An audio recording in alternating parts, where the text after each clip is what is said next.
de la compte.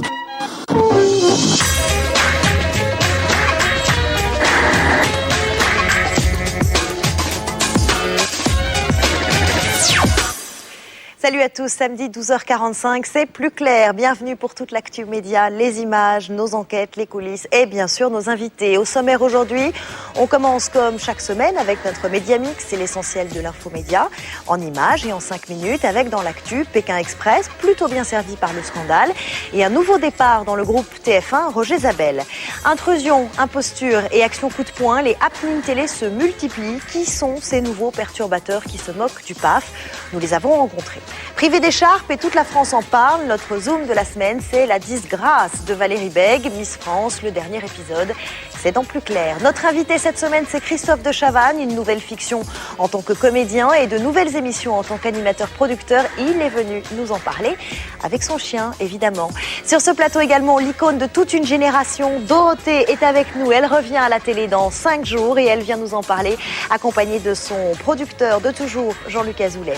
Et bien sûr, vos autres rendez-vous, le zapping, l'ITV Télé, cette semaine, Véronique Jeunesse, Laurent Ruquier, l'Observatoire des séries, la Webzone. Voilà pour le menu. On commence tout de suite avec l'actu de la semaine, résumé et mixé par Plus Clair. C'est le Média Mix préparé par Christelle Rebière et Théodore Bourdeau. C'est parti. Une bonne polémique et ça repart. 4 millions de téléspectateurs ont suivi mardi soir les Globetrotters désargentés de Pékin Express sur M6. Un excellent score. Je m'en rappellerai toute ma vie. Seule la première émission de cette 3e saison avait fait mieux avec à peine 100 000 téléspectateurs de plus. Bon, on garde ce rythme. Et on vous jure que sur les chiffres de médiamétrie, il n'y a aucun soupçon de bidonnage. Eh ben, c'est une bonne nouvelle. Alléluia. Le chiffre à battre cette semaine, c'est 12,5 millions. Mais répartis sur 3 chaînes. Dimanche dernier, vous avez donc été 12,5 millions à suivre les résultats du premier tour des municipales. Même petite joie du direct. Et alors que Fabienne Avignon, où l'on va retrouver Frédéric Bezombe. J'ai rien là. Pour des scores très différents, TF1 a rassemblé 5,5 millions de personnes jusqu'à 21h10, soit 2 millions de plus que France 3 qui a joué le marathon jusqu'à minuit et demi. Quant à France 2, son nouveau jingle n'a pas rameuté les foules. Il faut dire que la grève déclenchée par le syndicat SNPCA-CGC pour dénoncer les projets de synergie de Patrick de Carolis a menacé la soirée jusqu'au dernier moment. Tous les écrans étaient au noir en régie. Jusqu'à 20 minutes de l'antenne. Les écrans étaient au noir, on n'a fait aucune répétition. Donc on a dû inventer l'antenne à l'antenne. Demain, pas de grève, c'est sûr, mais toujours le bloom bloom. Certains ont pu penser que c'était un gadget, ça l'est pas forcément, parce que ça nous permet aussi à nous, à David et à moi, dès qu'une estimation importante arrive, que tout le plateau soit au courant, y compris nos invités. On a parfois du mal à les couper. La soirée Bloom Bloom de France 2 commence dimanche à 19h. La télé quand je veux, comme je veux. Depuis mardi, Canal+ offre à ses abonnés ce que l'on appelle la télé de rattrapage. Canal+ à la demande, c'est d'abord un service pour nos abonnés et pour leur permettre, dans le mois suivant la diffusion d'un programme sur l'antenne, de le rattraper si jamais ils l'ont raté. Alors comment ça marche ? Il faut aller sur le site web de Canal+, canalplus.fr, télécharger un petit logiciel sur son ordinateur et ensuite on a accès à Canal+ à la demande. On y trouve toute la grille des programmes à l'exception des films français. Des négociations sont en cours avec le milieu du cinéma et des matchs de la Ligue 1. Mais c'est tout de même la télévision du futur. De plus en plus de nos abonnés et du public en général consomment de la télévision ou des programmes audiovisuels sur ordinateur. C'est aussi une façon de pouvoir profiter à l'intérieur d'un foyer où il y a plusieurs habitudes souvent de consommation, de pouvoir s'affranchir des contraintes horaires. D'ailleurs, M6 s'y met aussi avec M6 Replay qui sera lancé le 19 mars. TF1 fait son marché sur France 2. Jeudi, on a appris que Marie-Ange Nardi allait présenter le téléshopping sur TF1 à partir du 31 mars à la place de Laurent Cabrol. Personne ne m'aime ici. À force de présenter le millionnaire, Marie-Ange a fini par gagner le gros lot. Vive la machine à pain, le spray dégivrant et le matelas confort extrême. C'est quand même une vraie émission, télé-shopping. Ça a un contenu, il y a une partie magazine, il y a des éditos, il y a des experts.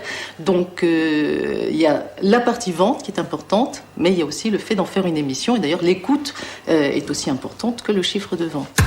Après plus de 20 ans passés sur France 2, pourtant, Marie-Ange Nardi n'a pas hésité. J'ai pris assez vite ma décision. Parce que je pense aussi que le manque de considération dont France Télévisions fait preuve à l'égard de ses animateurs, sans jamais les prendre au téléphone, sans répondre à leurs demandes de rendez-vous. Donc il y a une sorte d'indifférence, d'ignorance totale. Donc je me suis dit que oui, j'avais peut-être envie maintenant de changer et d'aller vers des gens qui, eux, apparemment, avaient envie de travailler avec moi. Manque de considération, c'est aussi ce que Roger Zabel reproche à TF1. L'un des historiques du groupe vient de se faire évincer d'Eurosport où il présentait le magazine Autocritique consacré à la Formule 1.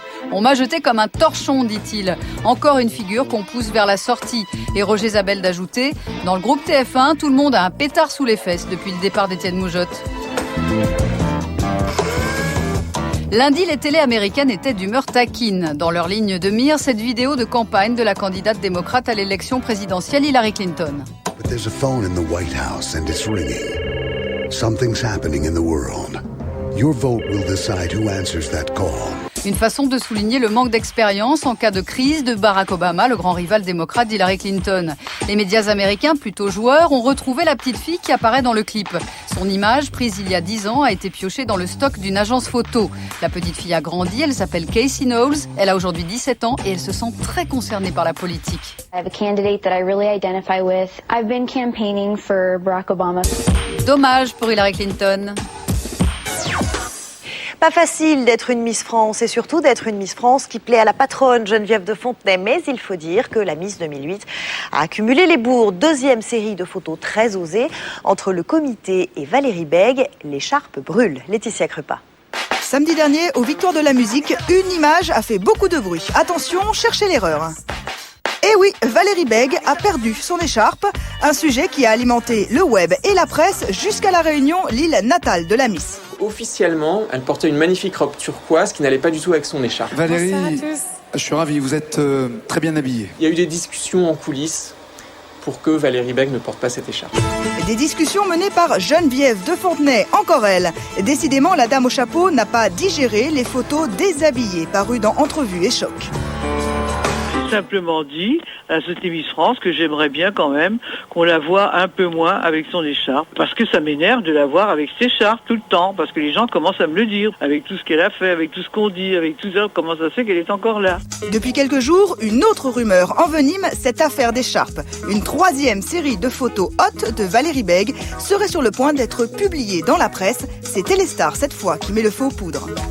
A priori, c'est pas des photos qui seraient beaucoup plus trash, elles sont peut-être un peu plus vulgaires, c'est peut-être les fonds de tiroir, les soldes. En fait, c'est Entrevue qui détiendrait ces photos. Elles font partie du lot que le journal a acheté en décembre, mais elles n'ont pas été publiées. En attendant, l'homme qui a volé et vendu ces photos a été arrêté la semaine dernière à La Réunion. Nous avons contacté le journaliste qui a suivi l'enquête sur place. Il s'est tenté par un journaliste d'Entrevue. Il les a vendus 8 000 €, il a redonné 4 000 € aux gendarmes parce que c'est un peu de l'argent qui lui brûle les doigts aujourd'hui. Du côté de la société Miss France, c'est silence radio.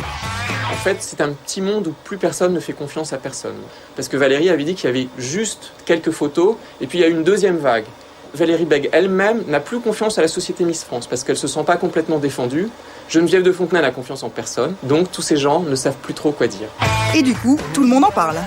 Même sans donner d'interview, la presse parle sans arrêt de Miss France. Donc quelque part, c'est tout bénéfice. Ça, la directrice de la société Miss France, Sylvie Tellier, l'a compris depuis longtemps. En novembre, elle nous l'expliquait lors de la présentation des Miss en République dominicaine. Miss France ne serait rien sans la presse, Geneviève le dit très souvent et c'est vrai. Si tout va bien, les prochaines photos de Miss France, on devrait les voir dans Closer, mais rien à voir avec les séries trash. Cette fois, le magazine sort 3 séries mode, des photos officielles et validées par le comité et la Miss. Et voilà, ça c'est un exemple d'une des doubles qui vont paraître. Et pour ne pas brouiller les pistes, les premiers clichés ne sortiront que le 12 mai. C'est une série comme elle aurait pu en faire pour n'importe quel magazine féminin. Il se trouve qu'effectivement, les gens ont fait l'amalgame. Le fait qu'elle n'ait pas parlé aussi a probablement alimenté un peu le délire autour de ces photos-là. En fait, ce délire médiatique pourrait asseoir la notoriété de la nouvelle Miss. Comme beaucoup d'autres avant elle, il se murmure en effet que Valérie Bègue voudrait se lancer dans une carrière à la télé. Ils sont les semeurs de troubles du PAF, des perturbateurs qui empêchent la télévision de tourner comme elle voudrait. Ça fait rire, ça dérange, ça appuie parfois là où ça fait mal. Comment ces agitateurs préparent-ils leur intervention? D'où viennent-ils? Que cherchent-ils à nous dire? Julien Dugast. Vendredi matin à Paris, une dénommée Zazon tournait pour France 4. Donc ce que je propose aux gens, c'est de recycler là, ici, son propre PQ. 2 jours plus tôt, dans un restaurant de la capitale, la bande d'action discrète enregistrait pour Canal+. Je n'ai jamais aimé aussi près de ma vie. Pendant ce temps-là, Gonzague Rebois mettait ses derniers sketchs en ligne. Bien, il y en a marre des taxis, vous êtes des branleurs, vous faites chier, nous on peut pas circuler quoi. Le point commun entre ces 3 activistes du n'importe quoi, ils sont dans la tendance, ils font tous des happenings pour la télé. Alors le happening c'est quoi? Il y a de la Real TV, mais de l'imaginary TV, mélangé. Perche, il y a de l'entertainment. Ça pourrait se dire happening. Ouais, ok. En fait, le happening, c'est une intervention artistique sans public, mais avec des intervenants qui participent malgré eux. Démonstration avec Zazon. Elle opère sur France 4 chaque semaine depuis 1 an dans tout Az. Ici, elle est au prix Femina. C'est bien que ce soit pas attribué à une femme, ce prix. Et avortement libre et gratuit. Oh, je mets le doigt sur quelque chose, quoi. C'est pas non plus... je fais pas un... C'est pas... Moi, il y a un truc politique un petit peu quand même dedans, ouais. Bon, politique, un territoire en tout cas qui affectionne le gang des 5 d'actions discrètes sur Canal le dimanche à 14h20. Alors on va commencer tout de suite le syndic quiz. La première question, le nombre de personnes qui sont syndiquées à la CGT en 2007. Madame? Oh non, c'est trop. Oui, parfois ça va loin. Là, par exemple, le quotidien La Croix les a pris pour de vrais syndicalistes et hop, en une. Oups, la gaffe. Gonzague, lui, a déjà sévi à la télé, mais depuis 3 mois, il a monté son site internet.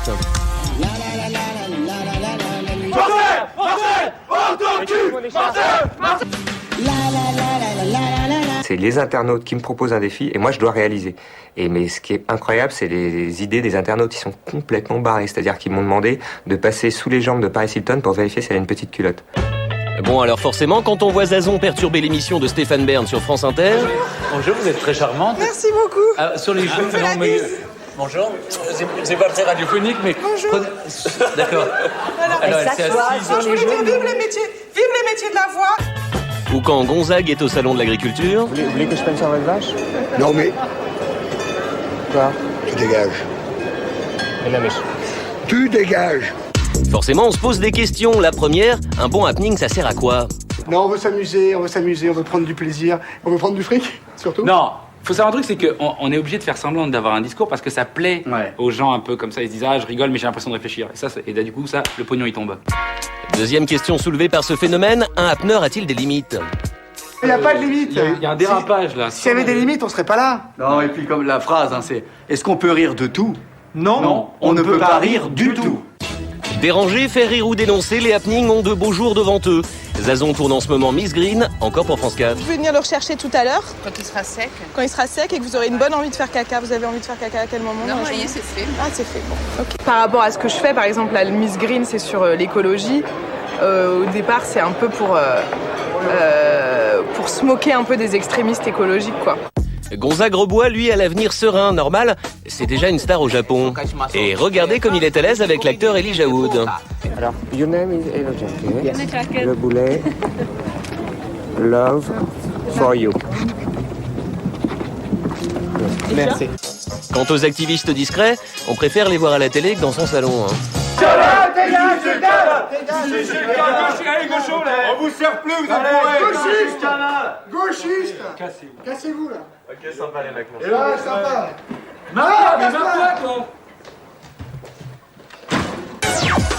Après Hubert le chien, complot de famille, Christophe de Chavannes est de nouveau acteur pour la télévision. Il vient de finir le tournage de cette fiction pour TF1. La comédie, il aime de plus en plus. Alors va-t-il abandonner sa carrière d'animateur-producteur ? Pas si sûr, il a des projets pleins les cartons et a d'ailleurs des annonces à nous faire. Il est venu nous en parler sur le plateau de Plus Clair. Christophe de Chavannes, bonjour. Bonjour mademoiselle. Et bienvenue. Oui, bienvenue, merci. Je le disais, après Hubert le chien, complot de famille, la comédie... Complot de famille, titre provisoire. Titre provisoire, voilà. D'accord, on va en parler. La comédie, ça va devenir votre plein temps ? Je ne sais pas si ça va devenir mon plein temps. D'abord, il faudrait pour ça qu'on veuille m'engager régulièrement. Mais ça m'a beaucoup plu. C'est-à-dire que d'abord, là, il y a une vraie évolution dans la façon de d'avoir préparé, d'avoir travaillé ce film, la façon dont il a été réalisé, la façon dont il a été écrit, etc. Parce que c'est l'auteur et le réalisateur, Pierre Boutron, celui qui a fait notamment l'affaire Dominici. J'ai comme partenaire Michel Aumont, qui est quand même un avion de chasse, comme on dit. C'est-à-dire que c'est un type absolument extraordinaire. J'essaie de faire les choses à fond, et là, pour le coup, j'ai travaillé comme un dingue pour ce film, beaucoup, pendant mes vacances. J'ai un pote qui m'a beaucoup aidé, j'ai travaillé avec Pierre Boutron en amont, j'ai travaillé avec une répétitrice, voilà, j'ai beaucoup bossé. Vous avez le soutien de TF1 maintenant, de toute façon, quand vous jouez dans une fiction, parce que ça a bien marché. Je pense que si j'avais pas le soutien de TF1, j'aurais même pas eu l'occasion de jouer Bonne Conduite, parce que j'espère que ça va s'appeler comme ça. C'est pour quand sur TF1? Le plus tôt possible, j'espère. Parce que moi, je suis très impatient, donc j'aimerais bien qu'on voit vite mon travail, qu'on voit vite ce qu'on a fait, et comme le réal a l'air content du film, car il est en plein montage, j'espère qu'on va le voir vite. Pourquoi? Parce que vous avez déjà un autre projet? J'aimerais bien avoir un truc derrière. Oui, j'ai 2-3 pistes, voilà, mais je voudrais que les gens voient ce que j'ai fait pour être sûr qu'ils soient plus confiants. Acteur, producteur également de fiction, c'est un vrai virage pour vous, la production. C'est surtout une vraie envie, parce que c'est pas un métier où on gagne beaucoup d'argent, donc on le fait pas pour ça, on le fait pour le plaisir. Moi, j'avais envie de passer un peu à autre chose que ce que je fais depuis des années. Je suis passé une époque par le grand reportage, j'en ai fait aussi cette année, on a même produit pour des chaînes concurrentes de TF1, avec succès. J'essaie, autant que faire se peut, de me diversifier. Or, il se trouve que la télévision, aujourd'hui, est à un tournant probablement majeur, comme a pu être un tournant majeur, comme ont pu être un tournant majeur les radios généralistes de l'époque, en 82, quand sont arrivées toutes les radios dites libres. En tout cas, la bande FM, etc. Diversification, ça veut dire quoi? Ça veut dire produire sur la TNT, notamment. Mais parce que vous produisez le mur sur TMC avec Laurence Boccolini, oui, notamment. Voilà, Next sur Virgin 17. Ce que je veux dire, c'est qu'aujourd'hui, TF1 n'est plus le TF1 d'avant, ni France 2 d'ailleurs. Aujourd'hui, TF1 avait 3-4 concurrents, maintenant ils en ont 20. Peut-être bientôt 30 ou 40. Donc la façon de faire de la télé, la façon de regarder les audiences n'est plus du tout la même. Je vous garantis qu'avec des chiffres d'aujourd'hui, il y a 3 ans, des émissions seraient arrêtées au bout de 2 numéros. Enfin, le changement est absolument radical. Et comme moi, avec l'âge que je viens d'avoir, j'ai l'impression qu'il se passe aussi un tournant dans ma vie, parce que quand on a 50 piges, forcément, il se passe quelque chose. J'ai envie que le tournant de ma vie se passe en même temps que le tournant de TF1, notamment. C'est aussi la condition pour que votre société de production, Coyote, marche bien et continue à marcher.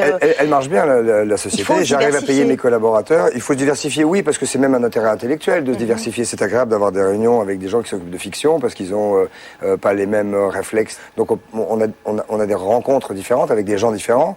Et sur les chaînes de la TNT aussi, c'est un esprit différent. On fait des choses sur la TNT qu'on ne ferait jamais sur TF1 ou une autre chaîne comme celle-là. Parlons du direct. C'était il y a 15 jours. Vous avez présenté les 100 plus grands couacs sur TF1.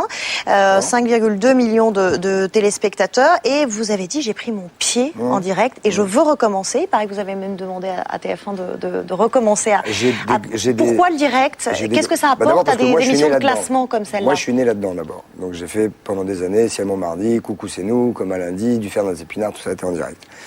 J'ai eu tout d'un coup un changement à faire. La ferme célébrité, cela dit, est en direct, et avec Carmo, on faisait bien les couillons le vendredi soir quand il y avait la ferme. Et tous les jours quand on se déguisait en pimpin. Et puis depuis, j'ai fait des émissions enregistrées parce que les chaînes préfèrent les émissions plus calibrées, parce qu'il y a moins de risques. Est-ce que depuis le départ du duo Le Lait Moujotte et l'arrivée de Nonce Paolini, les choses ont concrètement changé pour vous ou pas? Écoutez, elles sont en train concrètement de changer pour moi, parce que notamment, déjà, on a décidé ensemble que tout ce que je pourrais faire en direct, je le ferai en direct. Et ça, c'est une nouveauté pour vous? Ah ben, ça change tout. Alors d'abord, ça va me niquer tous mes week-ends, mais je m'en fous parce que je vais beaucoup m'amuser à travailler. Et si je m'amuse en travaillant, je pense que les gens s'y retrouvent. Dans les émissions que je vais faire maintenant en direct, je vais mettre des jeux, je vais mettre des énigmes, je vais mettre des devinettes, on va faire les couillons, on va avoir des gens en ligne. Je vais rejouer avec cet instrument génial qu'est la télé, alors qu'on était devenus, moi et mes petits camarades depuis une dizaine d'années, je trouve, un peu plus formaté, quoi. En parlant du direct, vous allez également produire et présenter Qui sera le meilleur sosie aux côtés de Liane Folly. Ce sera le 4 avril. Une première pour Liane Folly d'être co-présentatrice d'un prime, oui, bien sûr. Vous nous avez apporté quelques images inédites. Tout à fait. Voilà, c'est gentil. Et on va vous... Je vous en prie. On va les regarder. Ça arrangera après. On va les regarder. Bien sûr. J'ai 22 ans, j'habite à Orléans. Et je suis le sosie de Puff Daddy. Je suis le sosie de Loana. Je suis le sosie vocal et physique de David Bowie. Je suis le sosie de Mylène Farmer. La méthode Coé, bien sûr, avec aujourd'hui nos invités, et sans oublier Cécile. Bonjour Cécile. Bonsoir, salut Coé. J'ai 40 ans et je suis le sosie de Bill, de Tokyo Hotel. Je suis le sosie de Christophe Willem et retrouvez-moi dans Qui sera le meilleur sosie. Oui, il y en a d'autres. Hein. Oui, il y en a Ils sont d'autres. pleins, ouais. Ce sont les téléspectateurs, bien sûr, qui vont voter pour le meilleur sosie et celui qu'ils auront préféré. C'est pas à vous que je vais l'apprendre, les choses bougent beaucoup à TF1 en ce moment. Il y a un nouveau départ cette semaine après Charles Villeneuve, Takis Candilis, Roger Zabel d'Eurosport. Roger, je voudrais juste alors lui faire un petit coucou parce que c'est grâce à lui que j'ai commencé à faire de la télévision. J'étais à RTL. Il a appelé un mec qui s'appelait, je crois, Michel Denisot, un truc comme ça. Et il lui a dit, je connais un petit mec qui sait tout faire. C'était en 83. Oui, 83, fin 83, tu devrais le voir. C'est comme ça que j'ai commencé à faire la rubrique sur Canal d'objets grâce à Roger Zabel. Donc Roger, je ne sais pas où tu vas, mais va au mieux. Dans un hebdo télé, il a dit, depuis le départ de Moujotte, tout le monde a un pétard sous les fesses. Vous avez l'impression d'avoir un pétard sous les fesses? Non, mais moi je suis pas salarié de la chaîne. Je suis un client de la chaîne. Je suis producteur indépendant, je n'appartiens à aucun groupe et je suis autonome. Donc avec les risques que cela comporte, mais avec aussi le plaisir de n'appartenir à personne qu'à moi-même. C'est un peu prétentieux, mais c'est important dans le travail. Vous le dites vous-même, animateur, producteur, c'est extrêmement risqué, quelle que soit la chaîne d'ailleurs. Qu'est-ce que vous pensez, par exemple, de l'échec de la quotidienne de Sébastien Coé, donc la Coétidienne? Qu'est-ce que vous voulez que j'en pense? C'est l'exemple type d'un animateur qui est une valeur sûre, qui est un poids lourd de la chaîne. Oui, mais je peux pas balancer, là, je vais être obligé de balancer parce que ça m'a fâché, moi, de voir un programme comme celui-là qui était une pâle copie de Coucou c'est nous et tout le monde m'appelait pour me le dire avant que je le voie.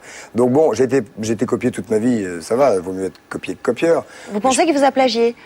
Non. C'était un mélange de la gaffe et le coucou, c'était net, c'était évident, voilà. Donc peut-être que les gens s'en sont aperçus, je ne sais pas. J'ai rien contre Coé, mais je trouvais que c'était un peu... Et c'est pour ça que ça n'a pas marché? Je ne sais pas, non, je donne pas d'explication. Vous me demandez mon avis, je me lâche, je vais pas faire la langue de bois en disant « Ah non, j'ai pas vu, je peux pas vous dire ». La seule fois où j'ai vu, ça m'a gonflé, voilà. Vous avez un intérêt particulier pour les animaux. D'ailleurs, vous êtes venu avec votre chien, Adek. Vous avez un projet d'émission avec des animaux? Oui, mi-mai. Sur un comparatif entre la société des hommes et la société des animaux. Donc c'est vraiment un truc que j'ai envie d'être. Sur TF1? Oui, un prime. Oui, un prime. Voilà, probablement en live aussi.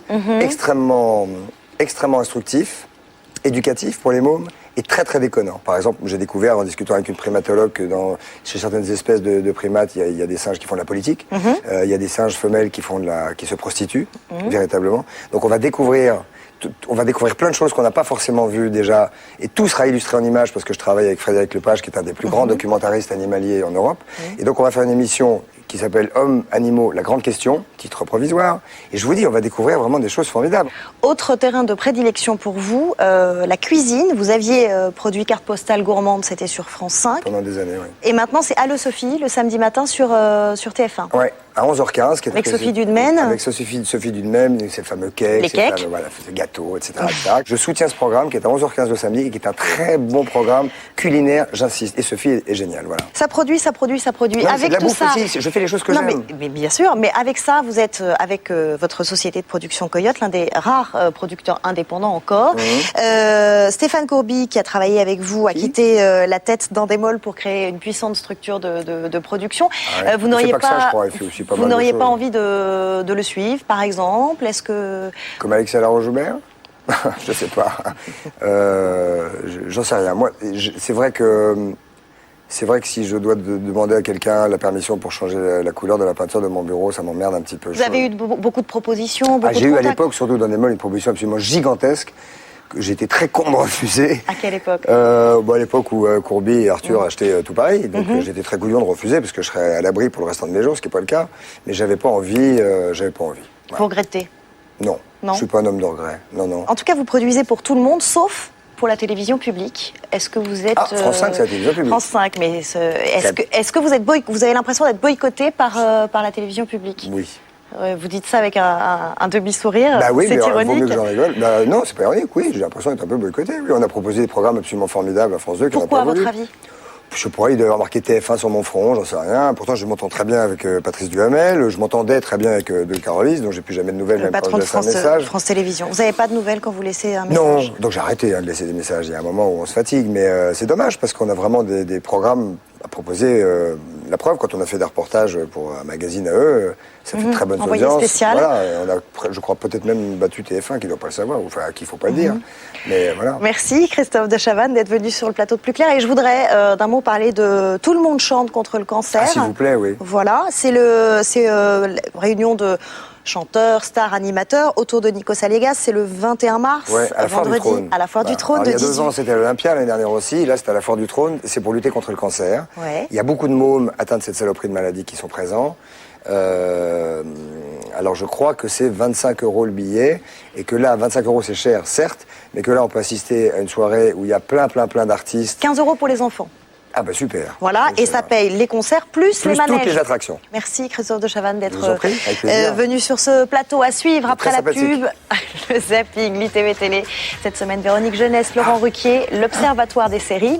Vous retrouverez, mais c'est pas possible, je peux pas terminer, la Webzone. Et bien sûr, notre invitée, elle revient à la télé dans 5 jours. Dorothée est avec nous en avant-première, c'est juste après la pub. Et je laisse la parole encore une seconde. On va faire 2 zappings pour vous voler. On va faire 2 zappings de la roue, 2 best-of de la roue, un le lundi de Pâques et un le vendredi de la dernière de la roue. Et comme j'y tiens, parce qu'on y bosse comme des fous pour que ce soit très très drôle, voilà, je vous le dis, c'est tout. Merci beaucoup. Je suis désolé. Retour sur le plateau de Plus Clair et tout de suite, comme promis, le zapping.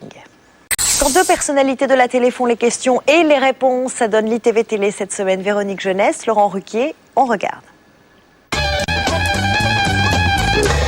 Quelle est ta marionnette préférée au Guignol ? Roselyne Bachelot. Si Nicolas Sarkozy présentait une émission de télé, ce serait laquelle? Mais il peut pas présenter une émission de télé, les présidents, arrêtez. Le produit pour lequel tu accepterais de faire de la pub? Des lunettes. Le produit pour lequel tu n'accepterais jamais de faire de la pub? Du PQ, évidemment. As-tu déjà utilisé ta notoriété pour avoir une bonne table au resto? Tous les jours. Avec quelle personnalité t'as-t-on déjà confondu? Avec plein. Laurent Boyer, Laurent Delahousse et même Bernard Rapp à une époque. Qu'est-ce que tu ne referais pas dans ta carrière? Ce que je ne referais pas, c'est de m'énerver sur un plateau, parfois contre certains invités. Je pense que c'était con. La télé est-elle l'opium du peuple? Oui, mais alors elle ne fait pas beaucoup voyager. Quel animateur ou animatrice du PAF embrasserais-tu sur la bouche? Christine Bravo. Avec quel animateur ou animatrice du PAF prendrais-tu une douche? Un garçon qui s'appelle Timothée, qui fait sans aucun doute, je l'ai repéré. Quelles sont les initiales de ton pire ennemi dans le PAF? VM, mais elle ne fait pas partie du PAF. Mais par contre, je l'ai dans le pif. Quelle est selon toi l'émission la plus idiote du PAF? L'émission la plus idiote du PAF, c'est toutes les émissions je sais pas comment ça s'appelle, avec les jolies filles qui appellent des gens et qui nous font poireauter pendant des minutes et des minutes. Je sais même pas comment ça s'appelle ce truc-là, mais c'est tellement con. Quelle est l'émission que tu regrettes de ne plus voir dans le PAF? Coucou, c'est nous. C'était vraiment sympa. Qui parle dans ton oreillette? Catherine Barma, le moins possible. La dernière fois que tu as pleuré devant la télé? À la mort d'Henri Salvador. La dernière fois que tu as ri devant la télé? À la mort d'Henri Salvador, quand il m'a chanté Zorro. Quel est l'animateur ou l'animatrice du PAF le mieux habillé? Le mieux habillé, j'aime bien Marco. Est-ce que tu connais un animateur ou une animatrice qui recourt à la chirurgie esthétique? Moi. Quelle est ta série télé préférée? 24 heures chrono. C'est là où je vais jouer. À part la tienne, quelle émission tu aimerais présenter? Celle de Thierry Ardisson, Salut les terriens. Tout ce que fait Thierry Ardisson. Voilà, interview croisée réalisée par Alexandre Pérez. Laurent Ruquier est tous les soirs à 18h50 et tous les samedis soirs sur France 2. Il adapte la pièce de théâtre Open Bed. Actuellement au Bouffe parisien. Véronique Jeunesse, elle revient bientôt dans Julie Lescaut sur TF1. Ils reviennent pour une nouvelle saison de Nip Tuck en France. Troy, le playboy cynique, et McNamara, le père de famille dépressif, ont quitté Miami pour Los Angeles. Ce sont toujours les rois du bistouri et du silicone, mais cette année, ils sont aussi consultants pour une série télé qui parle de chirurgie esthétique, évidemment. Vincent Calvet.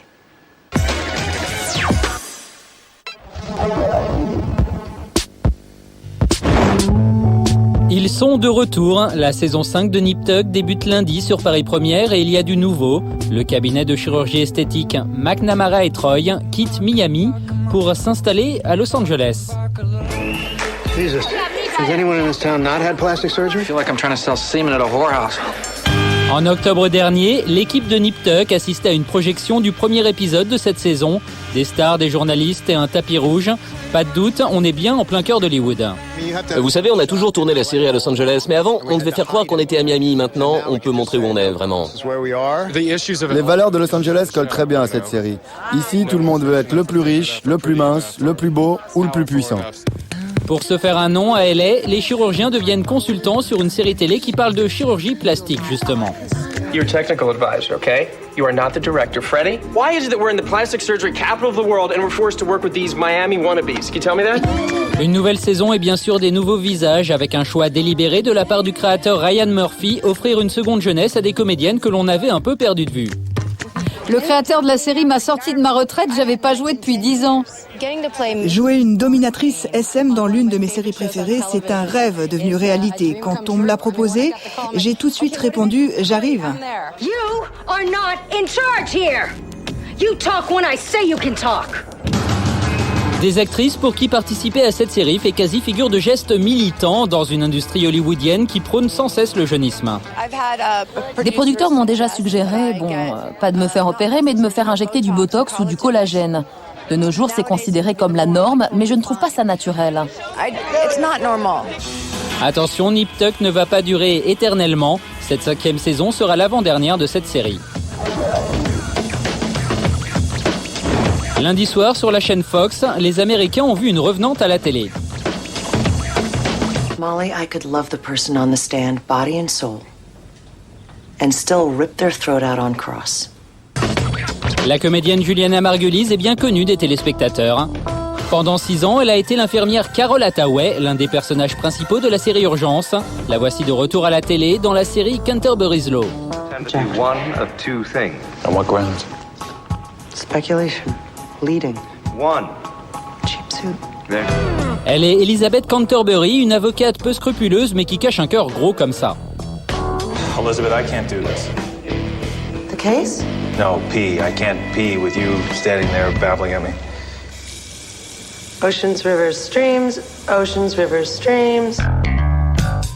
Ce premier épisode, diffusé lundi dernier, n'a rassemblé que 7 600 000 téléspectateurs, un score décevant pour la Fox. La carrière de cette avocate n'est pas bien engagée. Mais Juliana Margulies pourrait bien revêtir à nouveau la blouse de Carol Hathaway. Une rumeur circule actuellement à Hollywood quant au retour de plusieurs vétérans de la série Urgence, comme elle et George Clooney, dans la prochaine saison, la 15e, qui devrait être la dernière de cette série. On attend quand même de voir.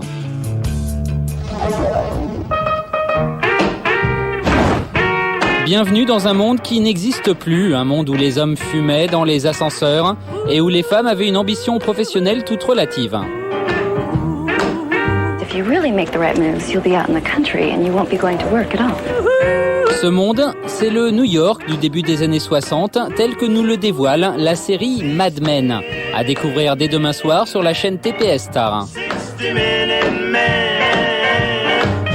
L'occasion d'une immersion hyper réaliste dans le quotidien d'une grosse agence de publicité. On y entend des certitudes d'une autre époque. Our product is fine. I smoke them myself.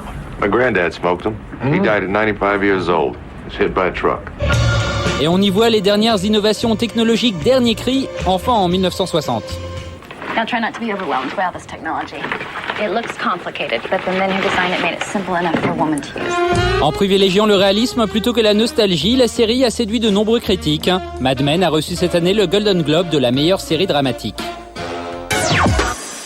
Les trentenaires d'aujourd'hui ont grandi avec elle. Elle revient à la télévision après 10 ans d'absence. Dorothée fait son comeback sur une nouvelle chaîne de la TNT dans 5 jours. Pourquoi recommencer? A-t-elle peur? Que veut-elle apporter aujourd'hui à la télévision? Elle est venue nous en parler sur le plateau de Plus Clair, accompagnée de Jean-Luc Azoulay, son producteur de toujours. Bienvenue à tous les deux. Bonjour. Sur le plateau de Plus Clair. Bonjour Dorothée. Ça va? Et bonjour Jean-Luc Azoulay. Oui, ça va bien. Et vous? Ça va. On vous accueille ici c'est les studios de la plaine Saint-Denis ici. C'est là que vous avez tourné des milliers et des milliers d'heures de programmes. Est-ce que ça vous fait quelque chose? C'était pas dans le même décor exactement, c'était pas dans le même bâtiment, mais c'est vrai qu'à chaque fois que je passe devant, j'ai tout. Le Club Dorothée, c'était vous, dans les années 90, Jean-Luc Azoulay, cofondateur d'AB Productions. Aujourd'hui, vous êtes à la tête de la société de production JLA et vous repartez à l'aventure avec Dorothée. Ça démarre le 20 mars, ça s'appelle IDF1, une chaîne de la TNT, gratuite. Sur l'Île-de-France. Sur l'Île-de-France. IDF1, ça veut dire Île-de-France 1. Voilà, local, familial. C'était le format idéal pour le retour de Dorothée. Oui, formidable, parce que, si vous voulez, nous, ce qu'on aime, c'est faire une télé de proximité et de convivialité. Et le fait d'être régional, d'être dans l'Île-de-France, ça permet de pouvoir rencontrer tous nos téléspectateurs. Vous allez bouger dans chaque semaine dans une ville différente. Chaque semaine, on a un duplex avec un de nos animateurs qui est dans une ville différente, et on va ensuite faire des déplacements de toute l'équipe et de notre plateau pour des événements spéciaux, pour des fêtes, pour la foire du trône, pour différentes opérations. Oui, c'est modulable, c'est modulable, absolument. Vous êtes à 5 jours du Grand Saut. Comment de me le rappeler. Comment vous vous sentez, Dorothée, aujourd'hui? Fébrile, légèrement tendue, mais contente. Fébrile et tendue, c'est étonnant parce que quand même vous avez plus rien à prouver. La télé. Si. Toujours. Dans le métier, on a toujours à prouver. Mais la télé, vous en avez tellement fait. C'est marrant parce que quand on vous entend, quand on vous voit, on a l'impression de vous voir presque une débutante. C'est étonnant. Oui. À chaque fois, c'était un début. En plus, c'est une nouvelle chaîne, un nouveau style. On est un peu plus indépendant, donc c'est encore plus, j'allais dire traumatisant, mais c'est pas ce que je veux. Impressionnant. J'ai lu que vous étiez carrément tétanisé. Vous vous êtes préparé à ce retour. Vous pensez à quoi? Au passé ou à demain? À maintenant. Ouais. Non, le passé est le passé, c'est important, ça apporte de l'expérience. Après, on verra comment ça se passe. Donc on va faire ce que demandent nos téléspectateurs, parce que c'est leur chaîne et pas la nôtre. Donc à l'écoute. Et prête, je crois. C'est une aventure qui vous excite. Pourquoi avoir pris cette décision de revenir à la télévision après 10 ans d'absence? Demandez à mon voisin de gauche. Parce que pendant 10 ans, il n'y avait pas grand-chose d'intéressant à faire. Et avec Dorothée, on avait convenu que c'était pour dire bonjour, j'étais Dorothée, je faisais le club Dorothée, et puis non, ça ne valait pas le coup. Vous avez eu aucune proposition pendant ces 10 années d'absence? Non. Aucune proposition qui vous a plu? Aucune. Non, sinon je l'aurais fait, oui. Non, c'est intéressant, on nous a même refusé. Moi, je voulais refaire l'Instit avec Dorothée quand Gérard Klein a décidé d'arrêter. Et la directrice des fictions de France 2 à l'époque m'a dit c'est elle ou moi. Vous voyez. Allez, séquence nostalgie, on regarde quelques images ensemble. Récré à deux, enfin récré à deux. Quel plaisir ça me fait de vous retrouver et de vous revoir enfin sourire et de chanter avec vous qu'il fait bon vivre à récré à deux, enfin récré à deux. Mes amis, aujourd'hui, enfin mercredi, c'est bon d'avoir des amis, car en vérité, récré à deux c'est aussi récré amitié. Je vous présente une star internationale, Monsieur Jackie Jack. Jackie Jack, please. Oh pardon, Monsieur Jackie. Well, you know, I think I remember. You know, non, cher Jackie Jack. Yeah. Je sais que vous arrivez directement de Los Angeles. Yeah. Et qu'avant-hier soir, vous avez donné un superbe, fantastique, merveilleux concert à New York. Remember, I'm so tired, you know. Merci Jackie Jack. Quand on fait 20 ans de télévision et que tout d'un coup, en 97, tout s'arrête brutalement, quand on occupe toute une antenne et que ça s'arrête brutalement, qu'est-ce qui se passe dans votre tête à ce moment-là? Vous déprimez? Vous comprenez ce qui se passe? Oui, moi je savais dès le départ que ça allait s'arrêter un jour. Quand? Je ne savais pas, mais j'ai toujours eu dans cette idée, dans la tête, ça va s'arrêter. Ça s'est arrêté, en effet, un peu rapidement, un peu brusquement, mais c'est comme ça, c'est pas la peine de... Hein?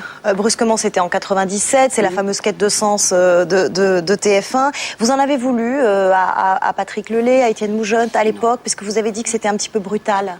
Oui, non, ça sert à rien d'être rancunier ou quoi que ce soit. Non, ça s'est passé comme ça, bon, bah voilà. Mais ça s'est passé un peu brutalement. Rapidement, disons. Vous occupiez 21 heures d'antenne par semaine. Ça a peu libéré la chaîne. Vous aviez tenté 2 fois, dans le passé, de monter une chaîne autour de la personnalité de Dorothée, 2 chaînes TNT. Il y avait DoTV en 2002, Club Récré 2005. Ça ne s'est pas fait. Le CSA a rejeté ces deux. Il faut être tenace. Faut être tenace. Non, mais il faut... Oui, et cette fois-ci, avec IDF1, c'est la bonne. C'est la bonne, et puis c'est une aventure formidable. Non, pourquoi c'est la bonne cette fois-ci? Parce que ça y est, on a une autorisation d'émettre. On va émettre à partir du 20 parce qu'on travaille beaucoup avec Dorothée. Dorothée est non seulement animatrice, mais elle est aussi conceptrice de la chaîne avec toute notre équipe. Parce que Dorothée, c'est une équipe aussi, il faut le dire. C'est-à-dire qu'on a retrouvé Pat Le Guen, on a retrouvé Jean-Pierre Spiro, on a retrouvé la bande de Dorothée. Tous nos bandes. Notre bande qui est là, Ariane, Patrick Simpson-Jones, Jackie, bon, Corbier pour l'instant me dit moi je chante maintenant, je veux pas. Il veut pas? Non, pour l'instant, il veut non, pour l'instant, non. Mais on n'est pas fâchés du tout. Je pense qu'il viendra de temps en temps s'amuser avec nous, bien sûr. On a toute notre équipe qui se retrouve pour former une chaîne de télévision conviviale et amicale. L'émission justement que vous animez, Dorothée, chaque jour, c'est Choisissez votre animateur, tous les jours de 17h à 20h, et le samedi, en direct et en prime time, les téléspectateurs vont voter pour le jeune animateur qu'ils préfèrent. Et animatrice, attention. C'est un peu la nouvelle star des animateurs. Non, c'est un passage de relais. Non, il n'y a pas de jury. Le jury, en fait, compte, ce sont les téléspectateurs. Est-ce que vous n'avez pas peur de jouer un petit peu trop sur la nostalgie? On a quand même une impression de recyclage parfois. Non, c'est pas du nostalgie, c'est l'avenir au contraire, parce qu'on reprend pas les vieilles émissions, il n'y a pas de rediffusion, on va pas se pencher sur notre passé. J'ai pas dit on reprend pas les vieux animateurs, j'ai eu un choc. On va pas se pencher sur notre passé, on va dire comme c'était bien, regardez comme c'était intéressant. Pas nostalgique. Qu'est-ce qui a changé par rapport à l'animation telle que vous la faisiez et cette nouvelle génération aujourd'hui? Nous étions un petit peu à part quand même. C'était quand même l'après-midi, à part les grands shows de Noël que nous faisions, mais c'était peut-être un petit peu plus détendu, plus relax. Vous parliez, Jean-Luc Azoulay, tout à l'heure de rôle de comédie qui avait été proposé à Dorothée. Vous disiez il n'y a pas si longtemps, moi je suis ouverte à tout, je veux bien faire du sérieux, du comique. Vous l'attendez, le rôle? Vous attendez qu'on vous propose? Toujours, oui. Ouais. Bon, je fais pas beaucoup d'efforts parce que je ne demande pas. J'attends que ça me tombe du ciel facilement, mais j'aimerais bien, oui. Ça me tenterait. Et maintenant, avec ce comeback qui fait beaucoup de bruit, maintenant que vous êtes bankable, comme on dit de nos jours, ça va peut-être pleuvoir. Vous avez quoi comme envie aujourd'hui? J'ai pas d'idée précise. Je regarde, j'aime, oui. C'est un petit peu au feeling. Eh ben merci en tout cas à tous les deux d'être venus nous en parler sur le plateau. Je rappelle que IDF1 c'est le 20 mars sur le canal 22 de la TNT, le câble et le satellite. Votre émission s'appelle Choisissez votre animateur et je n'ai plus qu'à vous souhaiter bonne chance pour le lancement de l'émission et votre première le 20 mars. Merci beaucoup. Merci à tous les deux. 2 potes sur un canapé, 2 bières sur la table basse, 2 ordinateurs et c'est parti pour 1 heure de commentaires sur le web. Chaque semaine, sur dignation.com, vous retrouvez 2 jeunes Américains fondus du net qui ont fait de leur bavardage un show hyper connu mais toujours cool. Théodore Bourdeau. Quoi de neuf dans la webzone? 2 types affalés dans un canapé avec un bon gimmick. Let's move on to the beers then, shall we? Beers. Amazing beer.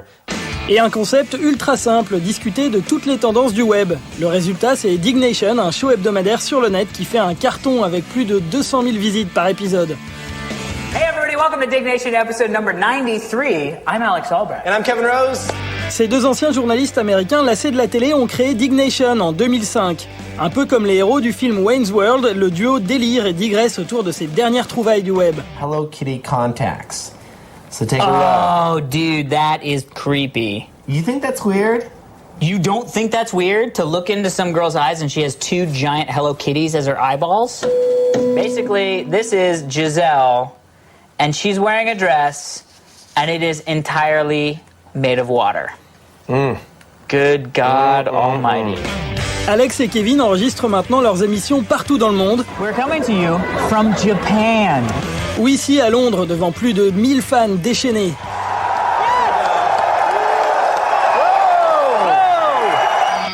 Et derrière leurs airs d'ados attardés, les 2 acolytes sont de redoutables hommes d'affaires. Grâce au succès de Dignation, ils ont créé leur boîte de prod, Revision 3, qui propose maintenant une 12aine de programmes. Microsoft et Bill Gates convoiteraient même cette start-up, prix évoqué pour la transaction, plus de 200 millions de dollars. How many beers is that if we were to calculate? À part ça, dans la webzone, mercredi, Reporters sans frontières organisait l'opération 24 heures contre la censure, une journée pour la liberté d'expression sur le net. D'après l'association, plus de 60 cyberdissidents sont emprisonnés dans le monde. Pendant 24 heures, les internautes pouvaient participer à des manifestations virtuelles dans les pays qui censurent les blogueurs et les sites web. Corée du Nord, Chine, Cuba ou encore Égypte et Tunisie. Pour cette opération, plus de 25 000 cybermanifestants se sont mobilisés dans le monde entier. Enfin, dans la webzone, on vous présentait il y a 3 semaines le premier groupe téléphonique. 3 jeunes Autrichiens qui jouent de la musique sur l'écran tactile de leur téléphone. Ça, c'était leur première compo. Coup marketing ou pas, cette semaine, le groupe a trouvé un batteur, un type qui a le rythme dans la peau, enfin, dans la peau des doigts. Comme tous les groupes qui se respectent, l'iBand a une page sur MySpace et un premier single.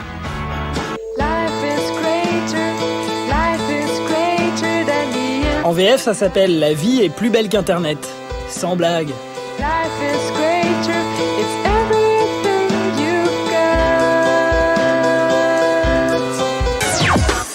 Voilà, plus clair, c'est fini. Vous retrouvez l'émission sur le site canalplus.fr. Tout de suite un café, l'addition. Je vous retrouve samedi prochain, 12h45. Et d'ici là, ouvrez grand vos yeux.